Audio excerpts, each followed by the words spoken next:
We have, it's Thursday, and we like to discuss family and relationship issues here. There was a message that caught our attention. People talk about relationships and saying that, is it really important for you to get involved with somebody who is educated or uneducated? People, you know how they say love is more important. The level of the education, that, you know, when you love somebody, you don't care if they are educated, or you don't care if they are exposed or not, because you believe that God will bless you enough and help both of you to grow together. You know, a lot of men especially decide to pick somebody who they feel they have a bit of control over. So many of them say, oh, I'd rather go tell my mother to get me somebody, or from the somebody village who you feel like is less educated than you. You know, because you feel that they can control that person. What are your thoughts on this? Does that still hold today? Would you still, especially for men, because now that we have a lot of educated, exposed women who are enlightened, who know what they want, they are go-getters, they don't want anything, they're very crystal clear on the kind of men they want in their lives. If you're a mother, many mothers are now telling their husband, maybe their children, I'll find somebody that at least has more education, but not a high flyer. Because that one, at least you can control. You have a bit of, why is this so important for us to have control? Because that's usually the reason why they tell you to marry somebody somewhat less educated than you, so that you can have control over them. That's the conversation. Does that still hold today? You can call us on 081-270-53687, 091-390-76948. You can also tweet to us at TVC Connect. Please hashtag yourviewTVC so we can read your tweets. Right. Who'd like to go first? Educational. Should I read this tweet that went viral? I think that's why it came. This person says, does educational background matter in a relationship? And then Fasha, I don't know, I can't pronounce the name, says, somebody delivered a pizza that we did not order, and we were required to sign a paper. I wasn't around. My woman signed, and that's how our house was sold. So I guess that's where the question, that's where the question is from. That is it important for your partner to be educated? I think it's important. Education is not even about your wife or your spouse. It's just education has many benefits, and they say if you educate a child, a girl child, you educate, you know, a whole community. And because of that, you know, it's important that, you know, we have people who are educated. I think educated mothers and parents are important, because then you would know how to also raise your children with minimal mistakes that we can make. We've heard so many times in hospitals where children end up in hospitals because the mother is quite illiterate in either dispensing medication or just taking care of the baby. You know, so those things are important. And in this case, important as well to even know when to say, you know what, I'll send this off to my lawyer. I'm not going to sign this. Who asked you to come to my house, you know? So it's important that you also marry someone who even the person is not, I think it's not about the person's education, but also how you treat the person. So I've heard of situations where you marry someone, but because the person is not educated, the husband that decided, I'm going to marry this person, would also treat her a certain way, you know, make her feel, oh, you are the less educated one in this household, so whatever I say in this household goes, you have no opinion. If you know you cannot stand someone like that, if you know you cannot converse, or you do not see someone beyond the education they have or do not have, I don't think you should bring them in as partners, only to ridicule them. Not everyone who's been to school is a complete, like, you know, is completely clueless. There's some things that they know. And as important as education is, you know, we cannot put away some of the other kind of knowledge. There's something you like to use, native knowledge. You can't put that away, you know. And always remember that this is your partner, you work together, and you work in collaboration. I mean, let me come to you, Tokwe. This issue of, you know, having somebody who is less educated. It's difficult to find a young girl that doesn't have some kind of independence. And we need to start defining which one is education exactly, because those girls that come across as uneducated these days, they are exposed in different ways. They've educated themselves in different ways. So the kind of control we used to have over them in the past, many of them today, they don't want that kind of control anymore. What are your thoughts on this issue? You know, I feel bad for the African man, for the Nigerian man, who was brought up expecting to be like, I'm the man, and that means I'm exerting control, to now having to face the reality of the world has changed, but they didn't catch the memo, and it's a huge struggle for them. The average Nigerian man wants to be able to say, this is what we're eating, this is where they're going to school, this is how we're doing this, without having to explain why they're making that decision or having to carry along their partner in that decision. And so it is easier for me to find somebody I can dominate, who will not even think through the decision, who would automatically just say, yes, sir, because what do I know? I don't know much. But we are getting to the part of, we're reading the story, I think JAM, the JAM or WAEC exams that they were taking, they had 51% of women writing the exams and 49% of men. So, and at the end of the day, we're getting more women getting far more educated. Yeah. So the challenge now is, how do we get our men to be comfortable, especially those within the 20s to 30 now? I think for those 20 and below, parenting is changing and we're bringing up our children to understand better. But between 20 and 30, these people that are about to marry are really worried about the idea of they cannot be controlling and they cannot order their wives or order their home. And that's the problem. But the solution isn't in marrying somebody uneducated or trying to see how to marry somebody that is more subservient, but is in empowering yourself to be comfortable enough to be able to defend yourself at that point in time and know that even if my decision doesn't carry, I'm still the man of the house. Even if my wife does not agree with what I've said, I'm still the man of the house. And even if she's more educated than me, I'm still the man of the house. My identity is not linked to my ability to control the home. You see? Well, I would say marry your kind.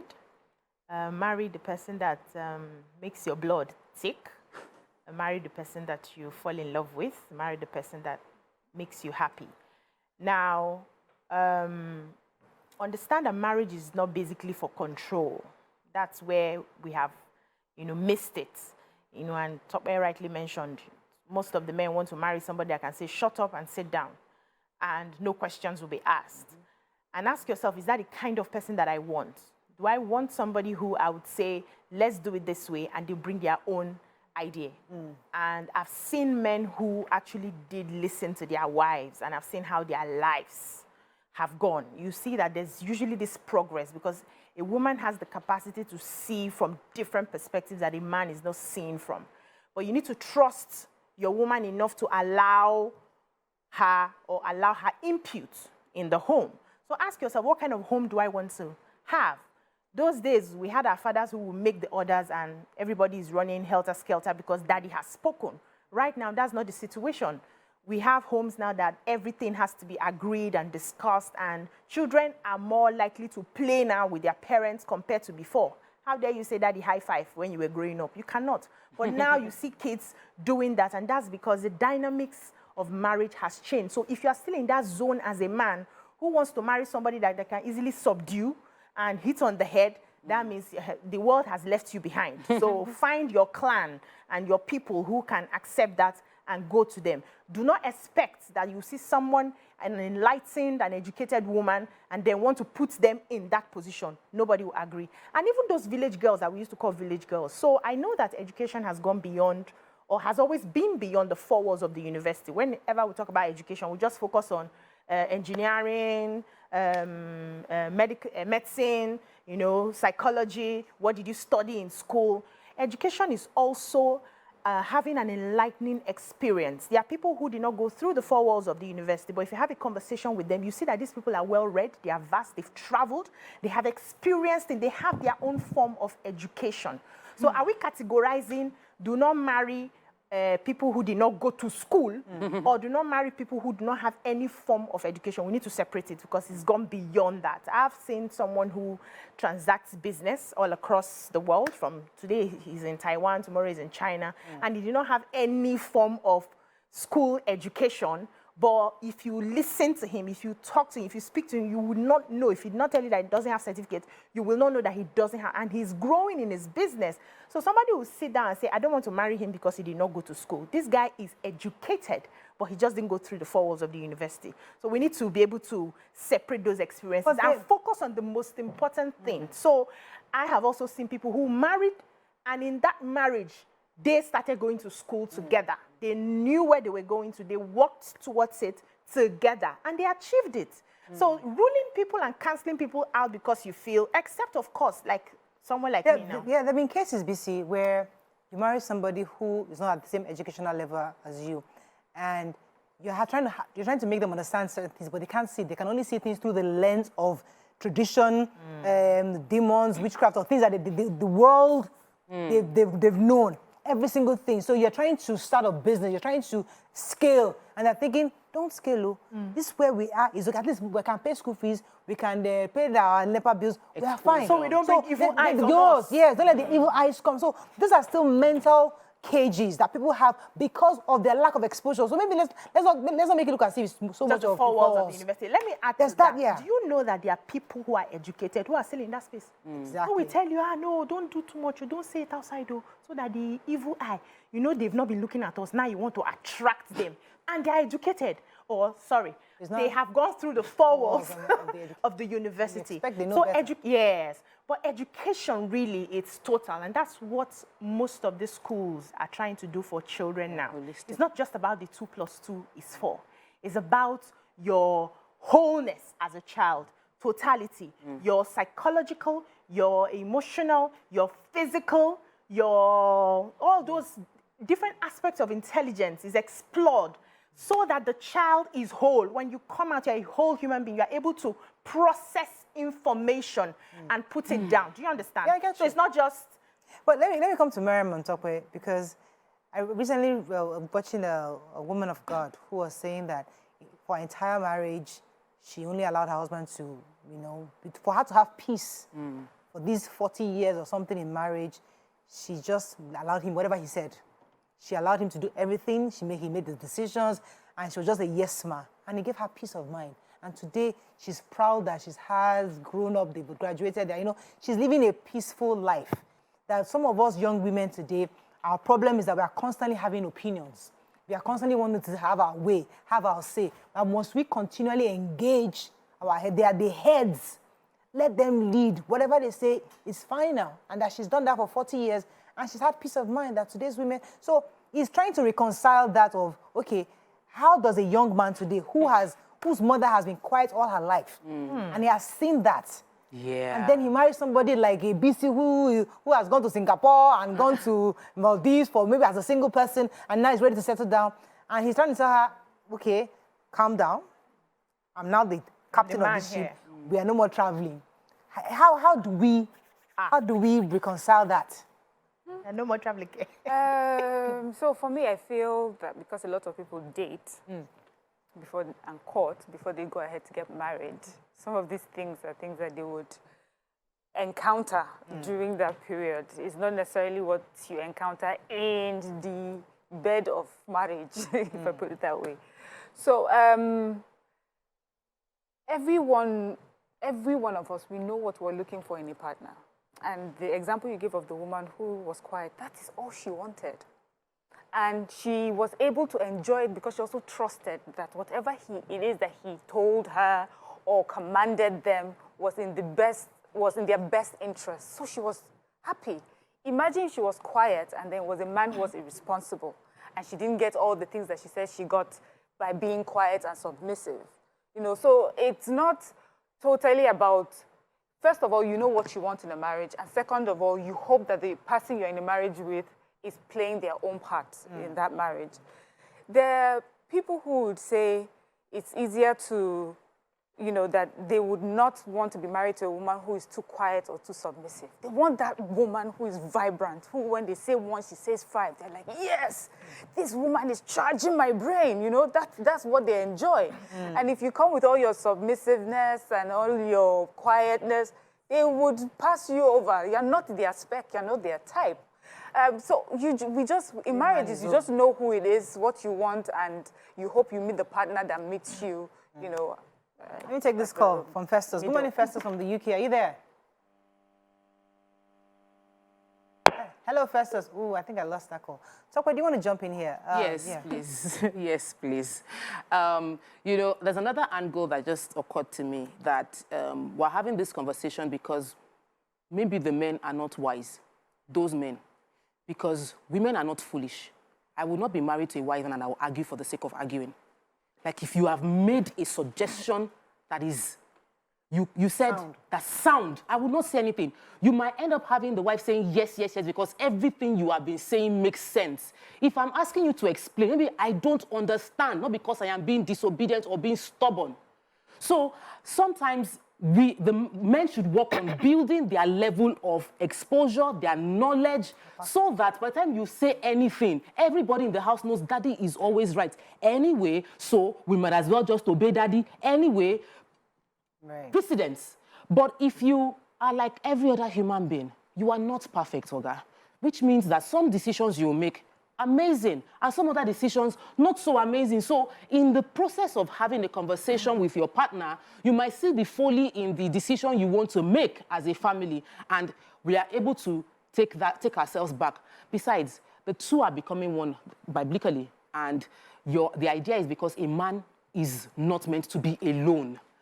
And there's an advantage to having a woman's perspective. So if a man is taking that position, it's because he does not value the woman's perspective and feels like the person has nothing to contribute, and you're missing out on the vital part that a woman brings to the table. But a lot of Nigerian men today, some, not all, they miss that quietness. They miss that... You think so? Well, some of them, I've explained that. They miss that at some point. Humility, the fact that, listen, just allow me lead this ship.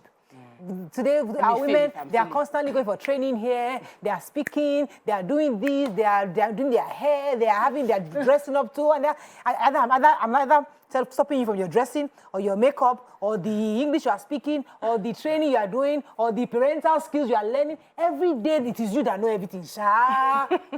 Can't you allow me to just drive this family? Because many of them are complaining. So they're saying, maybe I'm better off marrying somebody who is not that educated or exposed as this, because I'm having issues leading my family. I'll take your comments. Let me take this call. It's been holding for a minute. Carlo, are you there? Yeah, good morning, Maureen. You're live. Go ahead, please. Automatically, you people are missing it. 100%. Okay. What am I saying that people are missing it because of African culture is an African culture. Mm-hmm. I feel sorry 99% of African culture remain an African culture. Okay. We can't take the way they use in the Western world to manage here. Okay. In the sense that a woman bring a food in a home, it doesn't mean that he's not. He will remain a man in the house. Missing it. Education is wrong. Education is have a certificate and live a standard life. It doesn't qualify you to become an housewife or to become a wonderful wife. And also depend what you want in life. That's what I want to contribute today. Thank you very much. Thank you so much, Carlo. The African culture thing where the man needs to lead. We pity the man. And everything. But hold on now. I think fundamentally, we should raise our men better. We should raise our men to naturally take the reign of leadership. Every woman would love to submit to a leader, a man who takes up his space as a leader. That means the man must be sound. The man must not squander money and put us in hell. The man must be visionary. He should be able to see ahead. He should have foresight, so that when he says this and this and this is where I think we should go, and we get there, over time, we will see the benefits and we will bless him. Every woman wants that because it's in our nature to obey. Not to obey, so to speak, it's in our nature to submit, to be led, exactly. Now, when we are raising our girls, it's important to be independent, right? But we must apply emotional intelligence. And I think that's where a lot of educated women miss it. Educated women who fall into the hands of men who cannot take leadership. And then you suddenly notice that this woman becomes an alpha and starts to do things by herself, even when there's a man in the home. But any man who holds his own, you don't get a lot of disapproval from your wife, because your wife knows that, my husband is making sense. My husband is bringing these deals. My husband is, once my husband says it, I believe in him, I will get somewhere. Nobody will tell you that anybody is disobeying anybody or anybody is arguing with anybody, because they see that leadership. They see, you see some men, they are laid back when it comes to their spirituality. They want the woman to be driving the spiritual, taking to church, preaching to the kids and everything. They are laid back. And tomorrow you want the wife that you cannot even lead spiritually to answer you when you say, don't do this and don't do that. So men need to take up their space if that is the problem they have. Now, women who are educated need to understand when to speak and when to be quiet. That's wisdom. That's emotional intelligence. Sometimes it's not because you don't have the ideas, but sometimes allow him to say it and watch him do it, and then keep quiet.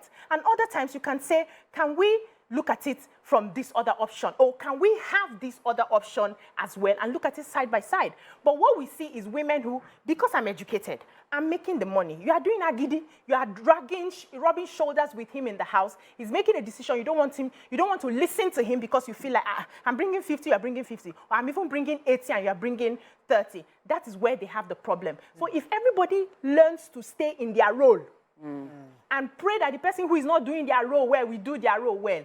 As a matter of fact, if you can pray that prayer before you get into the marriage, it's easier for you, so that if you know this one is an efulefu who cannot be a leader, you don't bother following, so that you don't have these issues. Adeleke from Ikeja, you're live. Yeah, good morning, Mariah. How are you guys? Good. All this looks beautiful in that stage. Thank you. My contribution, I just want to say this morning. I watched your view on Monday. We're talking about culture. This is my sister that was opposite you. We're talking about we need to go back to our culture. Are you getting me? Yeah. And this part of the culture, this very man, the first caller, said this morning, that our culture is different for the regional culture. Are you getting me? Yes. It's truly, we are not really getting it. If you go back to the culture, our forefathers, our ancestors, they married over 2-3 wives, using their children to go to farm. They even boast of it. I have 100 children, I have 50 children, I have 20 children, they are guys, they are boys. Look at my farm and all that. And their wives are submissive to their husband. Okay, now, right now, the Bible says, it says, husband, love your wife. Wife, submit to your husband. And if you read in Genesis, it talks about how women are being as an helper. They are helper to the man. The Bible says they are helper to the man. If you go to school, you read Cambridge, you have masters, you have doctors, does not mean that you will not submit to your husband. Find out today. He said you are giving high five to your dad. Fine, it's good. It's good. There's nothing wrong in that. It's about love. Christ taught us about his love. Adeleke, can I ask you a question? Adeleke, do you think we have enough men who can marry that girl that went to Cambridge and Harvard? Obviously. Do you think we have enough? Do you think we have enough Nigerian men who have the capacity, the confidence to marry that girl that went to Harvard and Cambridge? Yes, of course. Yes, of course. Yes, we have enough men. Because, there's a confidence in the man already. Because the confidence a man has is different from women. Because you could see a man that is Rachel, I will have confidence to post a lady that it doesn't care what that lady is educated or not, whether it's not educated, he will toast the lady. But the future that really matters. What I am saying to you today, the future is about understanding. Thank you very much, Adeleke. I don't know what your thoughts are, because I'm trying to put that in proper perspective. So a young lady went to Harvard for her first degree, Cambridge did her master's, she's maybe lecturing financial PhD, analyst. and she's very, very educated, she's doing very well. She meets a guy who is also educated, maybe doesn't have as much exposure as she does, but I mean, he's doing well for himself. Now, she's having, she has a bit of more knowledge when it comes to financial planning, projections for the family, but he's thinking, let us just be regular. My parents were mommy, daddy, children, very, very quiet people. We didn't have too much. I didn't have to worry about all those extra things. It was just having a small family, and I'm okay with this. She likes him because he's a good family man. He's one of those that sits still, that doesn't do philandering all around the place. He's a good guy. So because of that, she married him. But now he is caging her with all the degrees she has. She can't go past this. Mommy, daddy, 3 children, we go to church on Sunday, the kids go to school, nothing else. All this vacation, he doesn't believe in vacations. It's just like maybe when they eventually grow older, they will travel. He has this belief system that's caged him. Now, as a wife, as a submissive wife, culturally in tune. Keep your Harvard aside. My question is, do you keep your Harvard and Cambridge and lock it up somewhere and be submissive to this man so that you can have a fruitful family and peaceful life? Or do you say, because I have reached a point in my life, uncle, I can't do it again, leave or go somewhere? I mean, how do you resolve that? That's really the conversation.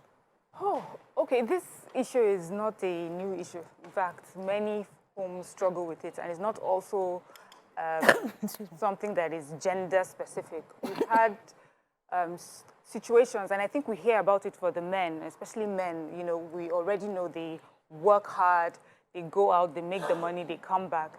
They're constantly, it used to be that way, they're constantly training themselves and doing more courses and improving themselves. So you have it could even start with a couple, they met at university, they got married, wife decides to be homemaker and everything, the man keeps improving himself, and then he gets to a point, and he's going for international events, and he now realizes he's left the wife behind. She cannot quite keep up with who he is today. And we have issues of, is the secretary at the office now that is more like him, and he would prefer for her to be the face of the family. Then this situation that you're talking about, usually when it happens with women, is that you marry someone who, I don't really like to put people in like grades. Kind of boxes. You know how they say high-value men, high-value women? I don't like to use that, but for just the purpose of this conversation, I will. So you marry a high-value woman, and I would say it's her education, her exposure, her work experience, her network. And then you, for some reason, you met somewhere, maybe French class, a French group or something, and that was a common thing, denominator. And she fell in love with you, and you get married, right? And now, she loves the part of you where you are stability, where her life has always been on the up and up. Yes. But she loves this part of you that she can come back to. Always there. And then you're there, you're stable, the children, she knows that the children will be in school and back from school. So that's exciting, but like everything in the world, you get to the peak period, then it starts descending. Then you now become uncomfortable. Right. You want more. I want you to stay at home more. I want you, and then she's saying, no, I want you to come out with me more. I don't think it necessarily ends up in divorce. Some people are able to work it out, understand where they are, make compromises, understand how far each person can go. But sadly, some people have had to go their separate ways because they are 2 different people with 2 different sets of values and 2 different, projections for their future. We do take Jide and I'll come to you. Good morning, Jide. Are you there? I'm here, yes. You're live. Go ahead, morning. please. Sorry for keeping you. Just like the last speaker said, this issue is not gender specific. And I'll give you a case where a friend of mine here in the UK spent so much of his resources coming back to Nigeria because he met a girl in Nigeria and they fell in love. Along the line, he did everything to relocate the girl back to the UK. In doing so, one of the street back home, he had an incident on the plane where he broke his leg. For the final trips, just to get married, get his documentations, and travel back. While this girl completed OSU, she's a graduate, my friend, worked throughout, built a home for himself, built a comfortable lifestyle for himself. On getting to the United Kingdom, after a few years, 2 kids, the lady thought she could do better. You could do better in the sense She that thought she you could. believe you're more educated, you believe your friend, your partner is not the kind of man that you want in your life. She feels she could have. And I got involved, I stepped in, and I called this girl because I'm closer to her in age. My friend is older than me. I'm closer to her in age. And I explained to her that, yes, now you might think you deserve better, you think he's not doing enough. But he's able to improve himself. But if he had done that, he might not be where he is today, where he's able, comfortable to provide you with a comfortable home and everything. Eventually, the relationship broke. But see, the thing is, when two have come together, they have their advantages. And it would be silly for me to be married to a doctor and I don't take the medical advice from her because I am a man. You know? It would be silly for me to be married to a financial, a money expert, and I don't take advantage of that. So that's the same thing. Men need to get it. If you are married to someone, take advantage of the value God has given to you and don't let your ego stop you from enjoying the blessing in your house. This is our last caller. Raise an important issue. So this lady the woman has become she's become submissive and she's underliving her potential. That's what Tomorrow that's the thing. she'll be unhappy. They said the marriage broke up. You know, so she's there and she's submitting and she's so the still prize like, was enter UK. Now she's entered UK and she's underliving her. Yeah. So the thing is, let's just pray and hope that we don't marry people against the will of God for our lives. Or let me leave will of God now, since we're not doing religion. We don't marry people that will stop our shine and take us away from our path. So we need to be sensitive while we're picking this husband or this wife. You know the capacities that God has given to you. You know where you're supposed to be. Ask yourself, the person I'm marrying, will this person cover me like a yam to ripe in the house? Or will this person allow me shine? Now, if you get somebody who will allow you shine, that's both ways, whether it's man or woman, you would always make a compromise. You always find your way around it. Yeah, we have a Okonjo Iweala today. She has a husband, she's married, yes, but it didn't stop her shine. And so that's how it will be if you marry right. So the idea is marry right. Okay, well, I think this is part one. It's a conversation about her because I like the angle the last caller brought in. The conversation that is really worth having. We'll have that maybe another day. But thank you so much. We'll run out of time. Have a great day. We'll see you tomorrow. Bye for now.